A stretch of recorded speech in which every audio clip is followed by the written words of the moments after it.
저도 소추위원으로 재판장에 계속 가봤지만 처음에 정영식 재판관께서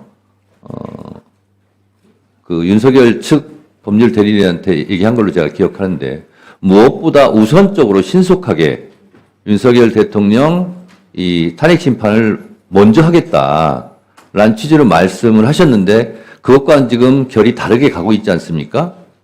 그건 분명하잖아요. 그래서 왜 그런지 그 부분에 대해서는 최소한 국민의 알 권리 차원에서 헌법재판소에서 이거는 좀 밝혀줘야 되는 거 아니냐 하는 것은 헌재에 대한 예의를 갖추면서 헌재에 대한 국민적 최소한의 요구거든요. 그 부분에 대해서는 우리 처장님께서 뭐라도 말씀을 하셔야 되지 않을까 그런 생각이 듭니다. 여기에 한 말씀 먼저 하세요. 네, 제가 제 위치에서 답변 드릴 수 있는 범위 내에서는 최대한 말씀을 드리도록 하겠습니다. 제가 지금 말한 부분에 대해서는 할 말이 없습니까?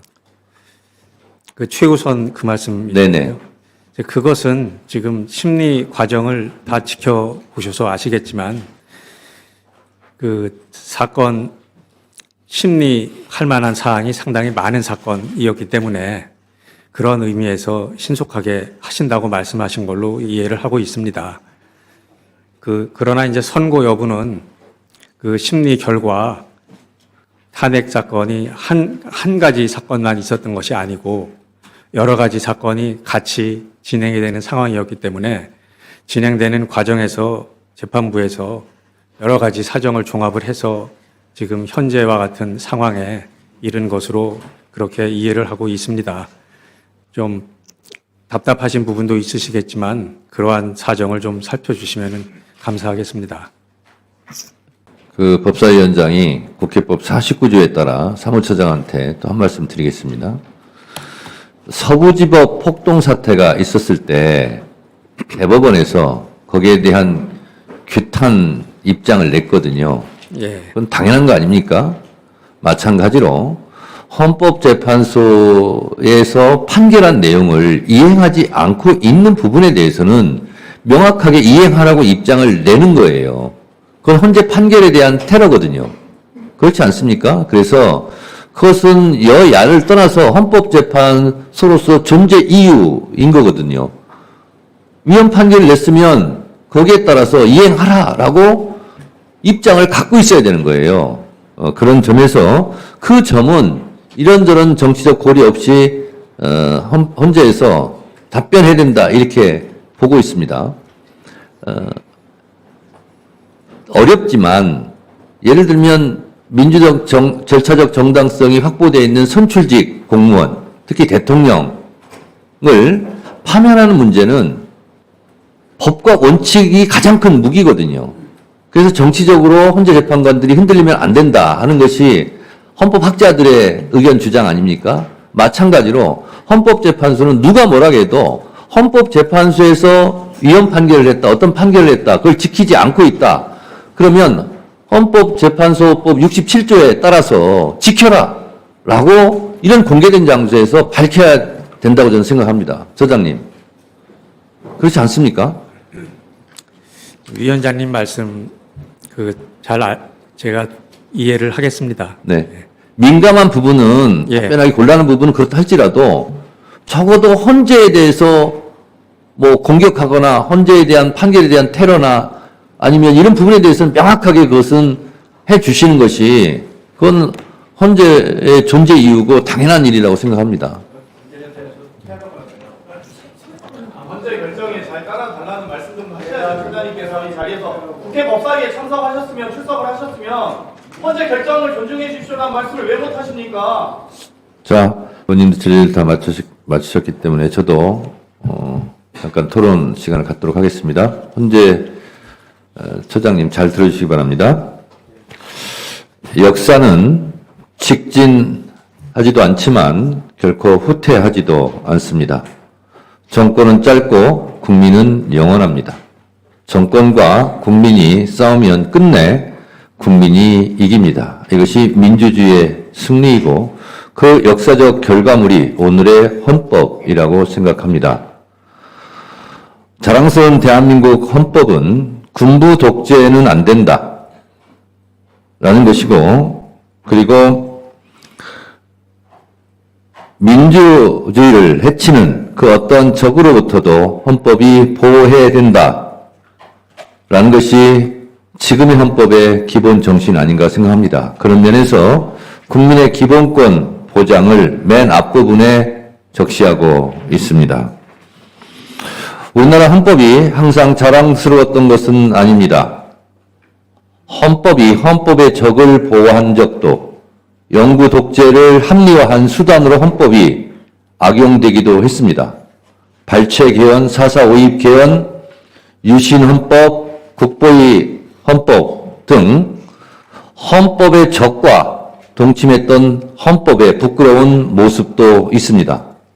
그러나 오늘의 자랑스러운 헌법은 그런 권력자들에 의해서 만들어진 헌법이 아니라 87년 6월 항쟁을 통해서 국민들이 피로 쓴 헌법입니다. 이 헌법이 또 다른 요소에 의해서 침해된다면 그것은 헌법의 적과의 야합이라 하지 않을 수 없습니다.